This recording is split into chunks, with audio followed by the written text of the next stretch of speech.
Sponzor kanala je udruženje na 2 točka. Dragi poštovaoci kanala i ljubitelji skutera, dobrodošli u opis ovog Aoki C6 Pro putnog računara, odnosno putnog tableta, kompjutera ili GPS-a ili sve u jedan.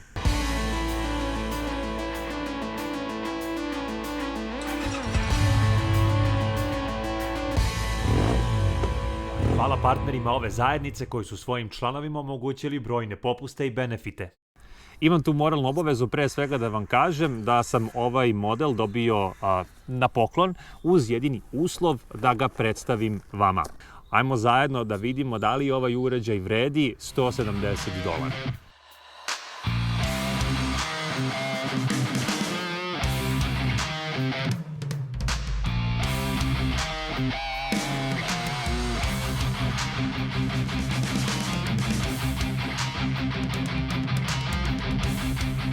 Da, lepo upakovan, težak.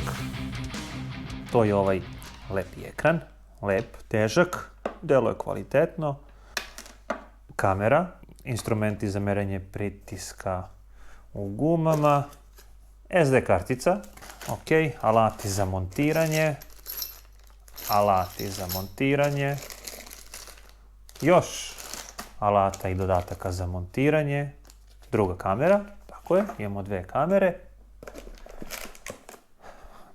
produžni kabli za kameru, ovo je opcija, aha, dobro, ovo pretpostavljam da se kači na akumulator i povezuje tačno sa uređajem. Još jedan produžni kabel, odnosno još jedan kabel za kameru je ovde. Ok. I još alata i dodataka za nameštanje samog uređaja i kačket za celu ovu napravu. To je to.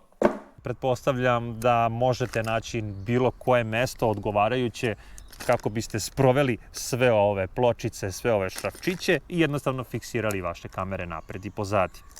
Sama instalacija može da se sprovede na dva načina. Prva je da se ona poveže sa vašim akumulatorom i da se na njemu zakači.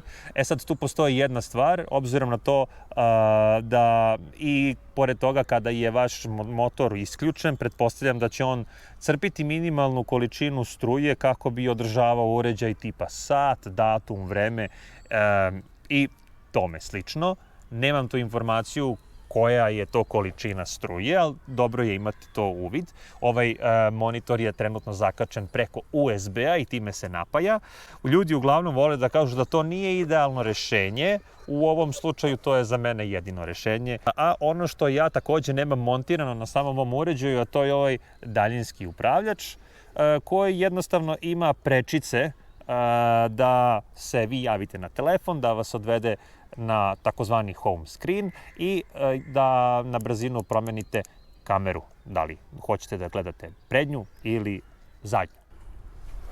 Znači, montiramo centralni nosač, koje je sve lepo bilo spakovano u kesicama, šafovi su tu, gumice kao amortizerčići su tu i to će biti spremno da se montira ovde, a ovde imamo jedan problem, fali nam jedan navoj koji mora da podrži ovaj mali zglobić i celu tu konstrukciju kako bismo to nakačili tu. Postoji i alternativa, a to je da se zglobovi montiraju negde na kormanu, ali zbog nepristupačnosti i samog oblika ovog modela, to bi bilo buđenje i ne bi izgledalo lepo i mi ćemo da se držimo jedne jedine opcije koja je najsigurnija, to je montiranje ovde. Za bilo koje druge skutere moguće je napraviti, izvesti jedan nosač u predelu vetrobrana ili jednostavno oni modeli koji imaju, što bi se reklo, samo šipka guvernalu, oko njih se to montira mnogo jednostavnije.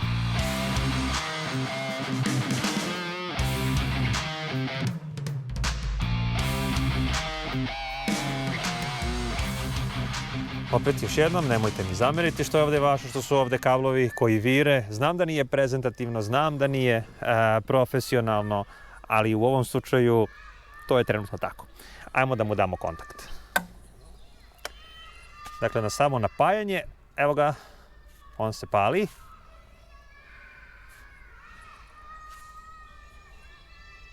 I malte ne, to je to, zar ne? Ima čak i zvuk.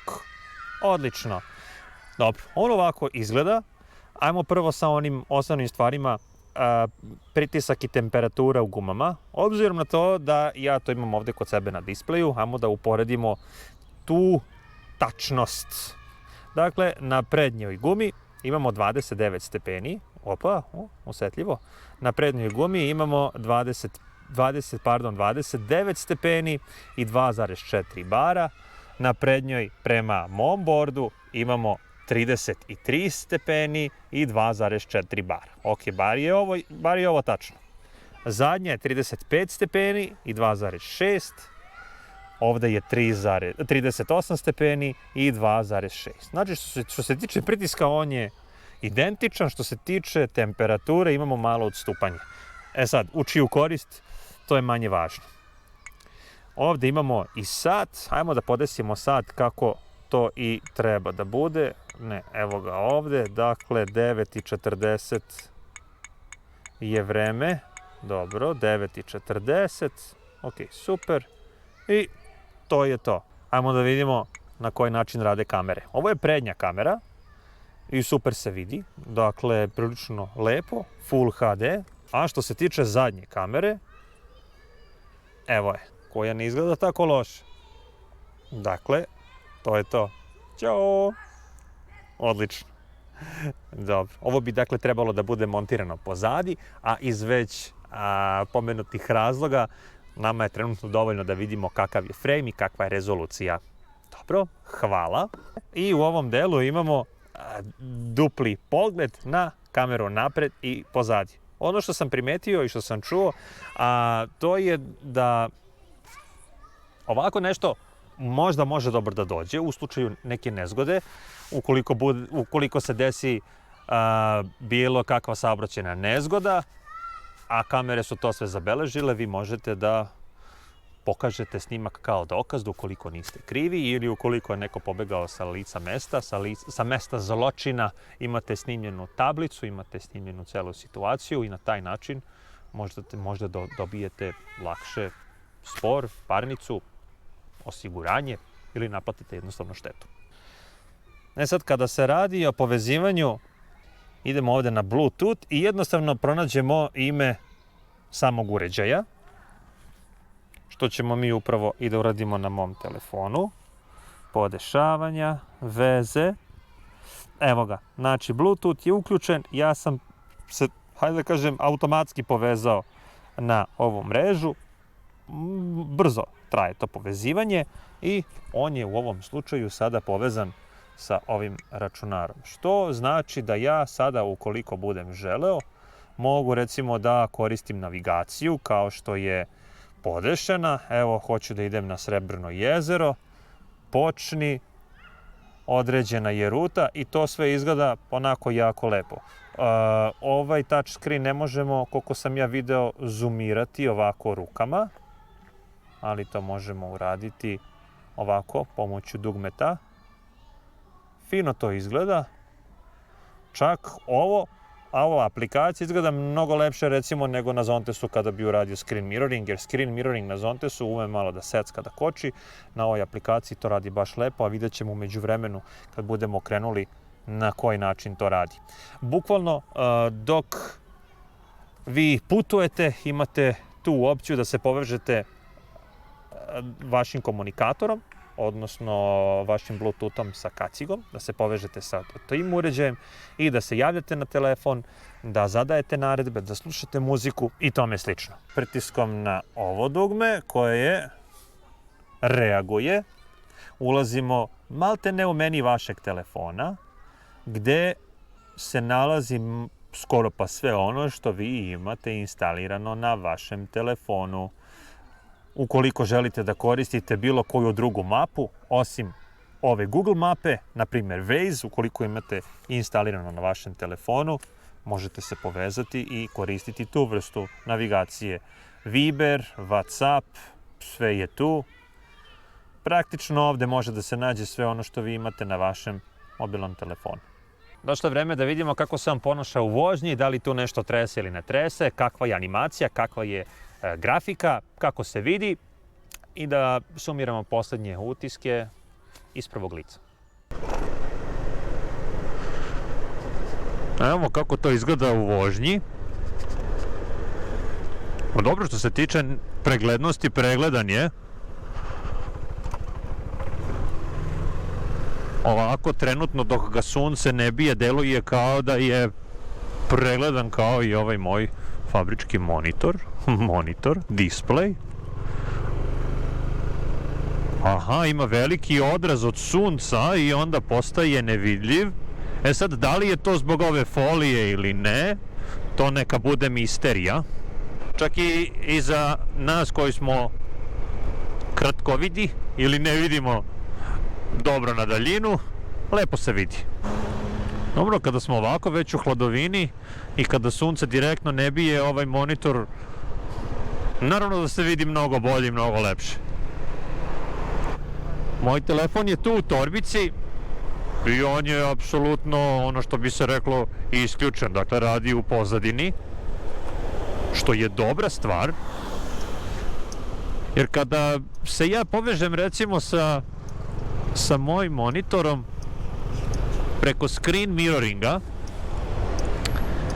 moj ekran mobilnog telefona mora da bude upaljen i to je ono što mene malo živcira kada se radi o tom screen mirroringu.